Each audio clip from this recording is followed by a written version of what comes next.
Other miscellaneous clause CA Hardik Bauva. On 25th February 2020, MCA, Ministry of Corporate Affairs, in consultation with the NFRA, National Financial Reporting Authority, and by virtue of Section 143(11) of Companies Act, 2013, Companies Act, has issued Companies Auditors Report, Order, 2020, CARO, 2020, which supersedes Companies Auditors Report, Order, 2016, CARO, 2016. The legacy of such reporting by auditors dates back to 1988 when it first started with reporting on about 24 clauses under the Manufacturing and Other Companies Auditors Report, Order, 1988. However, with the passage of time, such reporting has seen many amendments. The reporting was reduced to 12 clauses in 2015 but then increased to 16 in 2016. With the changing environment, increasing corporate scams, and misstatements in financial reporting by corporates, the authorities felt the need for the auditors of companies to provide greater insight and information to the stakeholders and users on specific matters relating to financial statements and business, which has given rise to CARO 2020. The order now requires auditors to report on various matters contained in 21 clauses and 38 subclauses. The said order is applicable for reporting on financial statements of companies whose financial year commences on or after 1st April 2021.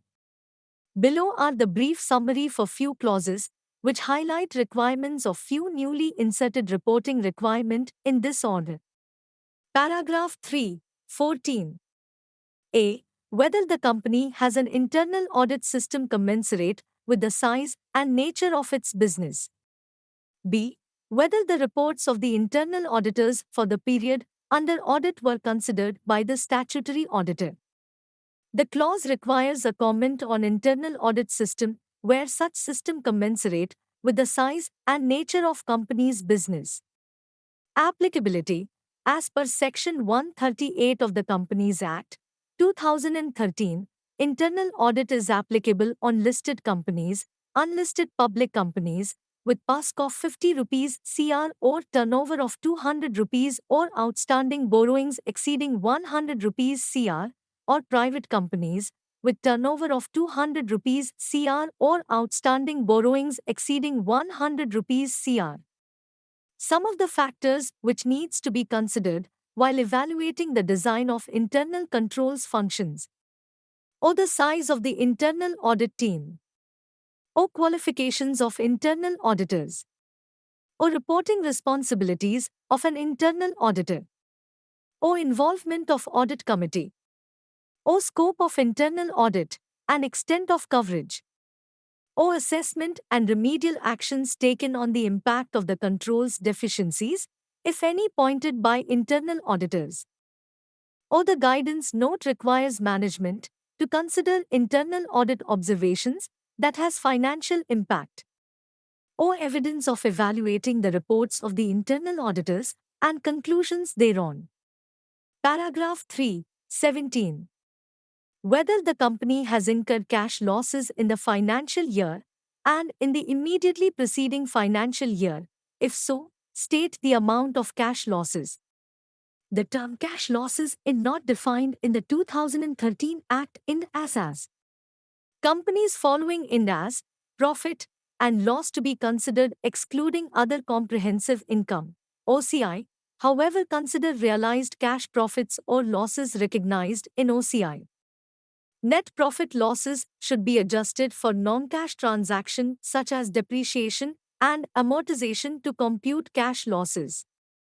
Net profit loss would also require adjustments for or deferred taxes, or foreign exchange loss gain, or fair value changes. It may not be appropriate to consider cash flow from operating activities from cash flow statement for the clause.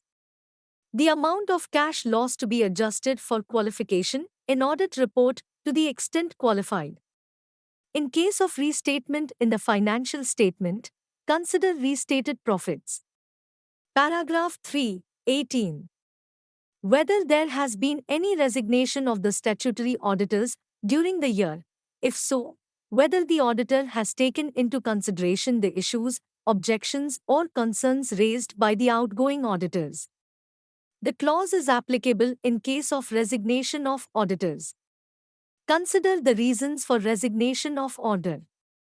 The incoming auditor would consider the potential impact of the resignation by the outgoing auditor on audit strategy and reporting. Management must provide or letter of resignation of predecessor auditor and Form ADT 3 or minutes of board meeting or audit committee presentation by predecessor auditors. Paragraph 3(19).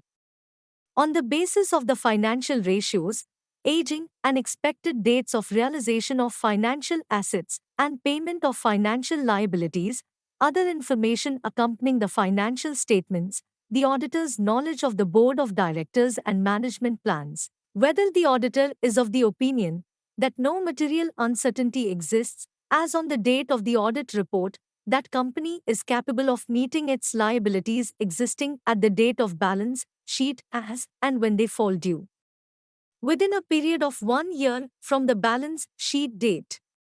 The clause requires reporting on company's ability to meet the liabilities falling due within 1 year. Auditor to consider the paragraph on material uncertainty or key audit matters ongoing concern. The test of existence of material uncertainty to be performed as on the date of audit report for the position of liabilities existing as at the date of balance sheet. Reporting under this clause not exactly the same as assessing going concern assumption. Evaluate all liabilities and status of subsequent payments, interim financial information after the balance sheet date, minutes of audit committee, and board meeting held after the balance sheet date. Consider financial ratios, e.g., liquidity ratio, current ratio, asset ratio, cash ratio, efficiency ratio, asset turnaround ratio, inventory turnaround ratio, accounts receivable turnaround ratio. Paragraph 3(21). Whether there have been any qualifications or adverse remarks by the respective auditors in the company's auditor's report, order, CARO, reports of the companies included in the consolidated financial statements. If yes, indicate the details of the companies and the paragraph numbers of the CARO report containing the qualifications or adverse remarks. Reporting under this clause is only required for those entities included in the consolidated financial statement to whom CARO 2020 is applicable. CARO report is to be included as separate annexure in audit report to consolidated financial statements.